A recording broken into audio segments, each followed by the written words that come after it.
Hello guys and welcome to the channel. This is Baby Roll. In today's video I will share my build for the Mad King Labyrinth. So if you're familiar with this event, the Halloween event, you know the farm of the labyrinth here, when we get all the bags and sell them by killing mobs, opening doors and even boss doors like this one, and keep going around with a full squad after a commander and do everything. People do it differently. They either go the lab alone, they either go everywhere, not just around this area, they open the doors, or also open every door including the boss doors. This is my build. I use it in any form, like I don't really care about different styles of farming, and mostly I at least play around opening doors. I never go only mobs this style. And this build is very professional when it comes especially to doors. It can adapt to anything, and it's very good if you are the commander itself. It gives opportunity to everyone to hit and tag the mobs, so it's very good. And you don't have to remove gear, you don't have to do anything. The build is strong to adapt if it needed damage, and it do very light damage so others can hit too, not only the few player in the front actually killing the mobs. So my older build that you can already find in the playlist was a druid, because druid have staff, and staff is the main thing we do to tag mobs, but staffs can be used in any ranger right now, which means technically any ranger build can do. My favorite right now is this untamed. I have tested it with a squad of 30 player only. I was not the commander obviously, and I was able to get between 500 to a little bit more than 600 within an hour. And we were only 30 players, we were opening every door, we were killing even bosses with our builds. So it was taking a little bit of time, and I was still able to reach 600 bags even, no problem. And the minimum was about 500 bags an hour. So how does that build work? Basically, you running staff is the main weapon, because the auto attack of the staff will make a beam that will go through every target in front of you until it reaches the enemy you actually targeted. So if there is a target very far and you use the beam on it, it will go through the entire line in front of you. And since it is untamed, you have the unleash ambush, which is this field that pulses damage, healing and protection, which mean even in front of doors you can keep taking multiple mobs with it, and you move with the field. Like this field actually move with you, as you can see here. So you can help others, you can help yourself, you can do damage, and it is really great. We are running celestial gear, so we don't have this much power, while we even focus on condition, which is very beneficial to lower our damage from power weapon, and it's a very low power damage weapon to begin with, the staff, so everyone can actually tag the mobs. We do not need this much damage to begin with. The second thing you need to know about the staff: if you target an enemy and immediately press 1, obviously I don't have a target here, the attack will go to them, but it will go with the full chain of beam, 1 second and a quarter. So you can, while it's actually beaming, while you hitting this enemy, tag another one and click it. You keep clicking on it while you move, and the weapon skill will go on a queue actually. So it will go to do the beam here, and then move to the other one, and then the third one, and keep going like that while you actually already moving your camera between them. It will keep tagging between them immediately, which is very beneficial for the staff. That's also another thing you need to know, because you're very low damage, you want to be in the front. You will never take from the people the chance to tag the mobs. Your damage is very low. If many people playing this, almost everyone's a squad, especially big squads, will have enough time to actually do their damage. That's why you want to be the commander, or at least right next to him, or even in front of him. It doesn't matter. You will never overkill any mob. But if you are in the back, if you're playing the untamed version, it have a little bit less mobility than other versions. We will talk about that in a second. So you have your ancestor grace for mobility, but if you falling behind and you're playing with thieves, mesmer, people can keep just go in front of you. So always try to be at the front of the squad, and you will be fine. Now the other weapon we use is actually the axe. Untamed is very good because the unleash ambush from the axe will go everywhere, behind you, in front of you, at your side. It will hit everything and it will do some significant damage.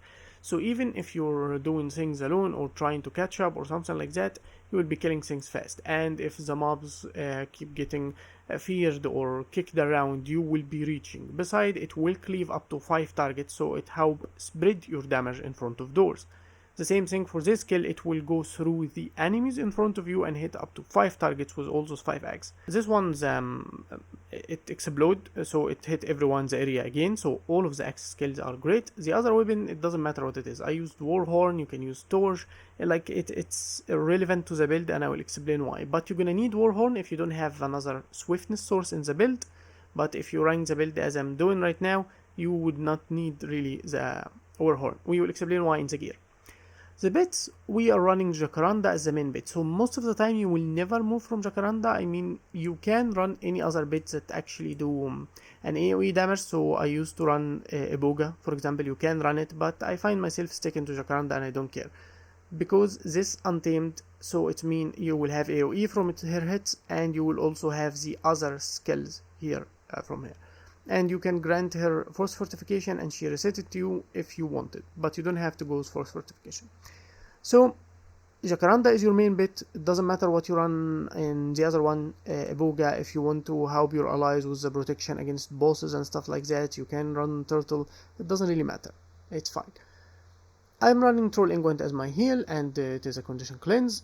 I'm running traps because traps are unblockable, which mean when you're going through mobs that do a lot of block here, which you will face a lot in the labyrinth, and also in front of doors, you will be one of the first people to go through their block with your traps, and traps will keep bolting damage. So if you spread them, which this is the right way to use it, let's say you're in front of the door and a lot of enemies here, you use one and it will go on them, and then space it. You wait for the other, or they moved and there's other enemies here, use it. You don't spam your skills all at the same time or you will have nothing to tag with. So you keep spreading your damage, and then you move a little, so to tag the back ones with this. You then move to the staff and use the unleash ambush of the staff and move among them, so it keeps balls and damage on them. So you will end up hitting every single mob in front of you. And again, this field itself do 5 hits and Jacaranda will keep moving among them. This hit up to 5 targets, this hits up to 5 targets. And its AoE also will hit 5 targets and keep bolting. You need a stun break obviously, and the quickness will be very good with the super speed, so this is the one I'm running and it's a condition cleanse for me. You can run anything, it doesn't really matter. And for the elite, I run force fortification from time to time, so it will spare me the immobilize and I can catch up to people fast, but obviously you can run entangle, which is much better for cleaving and catching enemies on the go. It is really up to you. Now for the traits, it is a standard in a way, condition ranger with skirmish and wilderness survival. Since we are running trap, we're going with trapper expertise. It is a condition build. When you really want the damage, your damage will come from the condition, and when you're just tagging mobs wanting other people to also have a chance, you are benefiting from the very low powers that you can have with the staff. So we're running hidden barbs for extra bleed damage, and we're running vicious quarry, but you can run something like quick draw. So you would use Ancestor Grace to catch up very fast and be able to move easier and catch to the tag easier. So it's really up to you. You don't run light on your feet, but you can run Quick Draw or Vicious Quarry.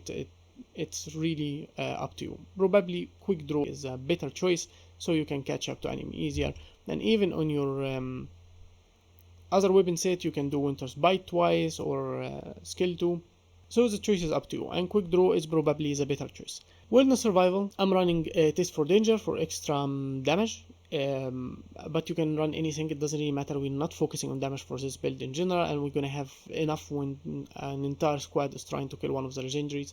I'm running Ambidexterity. You can run anything like Shared Anguish to have stability to survive the knockbacks and CCs. It really doesn't matter, but you want some condition cleansing because of the insane amount of the immobilize, and even the bosses do some really heavy condition. So we have also 2 skills here with cleanse condition from this, especially that this skill now is only a condition cleanse. It used to split the damage as a condition on us by a lot, so the lower duration would help you all the time when your bit gets some of it, but right now it's just a cleanse, so stick with Wilderness Knowledge.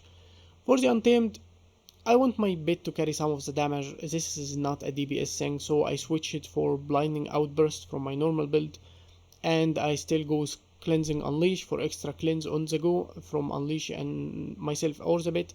And also I'm running let loose to help other and have quickness and do my skills very fast, moving between them. Gear is all celestial and I'm still using trapper rune, but I'm running relic of speed, so my swiftness would move me faster. I think most people now would run relic of speed in the labyrinth. That's probably standard, or should be, I guess, so people can move very fast and even save their time.